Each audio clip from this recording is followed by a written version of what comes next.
There's a hand I saw over here. Wasn't yours? Go ahead. Take your chance. I just want to say that I was real lucky to be able to go to one of DC this past weekend for the event, and the spark of the people there that are coming. It was just, they were doing a wave all the way up and down. And, I mean, these people, it's like Tim says, it's like Glenn says, we have to reach out to our, whoever we can, to bring them along, to teach them, to get them out to vote, and we need to pray. We need to pray for what's going to go on in this Congress. I mean, you know, all that's going on.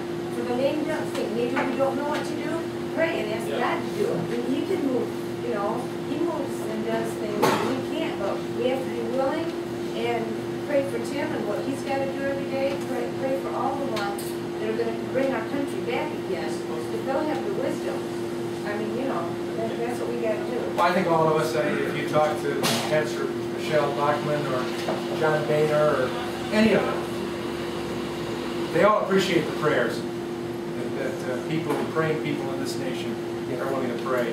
And when you go back to the framers, they spent a lot of time in prayer deciding what the words would be in the Constitution and the Bill of Rights. I mean, it was special. But they also expected people to step up to the plate and do what they needed to do as well. And that's where you come in also. Pray and pass the powder, as it were. Keep moving forward, getting people energized to take back this great country, which is a country of law and constitution and offers liberty.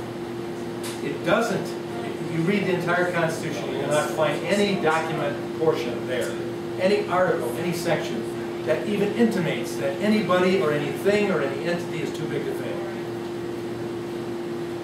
It does say that no one should be held back from attempting to succeed. If they fail, let's get up and go on again.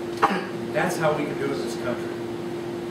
If America gets this right, this election process in November right this time, we will move forward. But then we can never, ever go back and say, well, we got the right guys in office, now they'll do the job. No, no. They're just humans there. And they need feet to the fire and push to do it. Yes, sir. How did you personally feel, Tim, when about the Iraq withdrawal? I think it was time. I think it was time. I'm glad that Barack Obama finally did it. I think he took counsel of guys like Petraeus, who knew it was time as well. And I think the fact that we have 50,000 troops there still doesn't say that we have left and are not interested in it, and that we will hold the feet to the fire of the leadership in Iraq to do the right thing. But I think it was time. I think taking the eyes off the effort in Afghanistan has caused it to be a much bigger problem now than it should have been. And I lay that at the feet of Harry Reid and Pelosi and Jack Murtha, rest his soul. They took their eyes, well, I don't think they took their eyes. For political reasons, they held back from doing the things that they knew they needed to be done. And so now we've got a bigger problem, and we're seeing our troops dying at a rate that shouldn't be taking place in Afghanistan. Well, plus troops are just don't want to be there. Not supporting. Well, Harry Reid says we've lost in Iraq, and now today he comes out and says, hey, shows our power and our force. Where was he at when he was saying that? When we were speaking for the surge and I was voting for the surge, and he was working against it. I mean, it just makes me angry.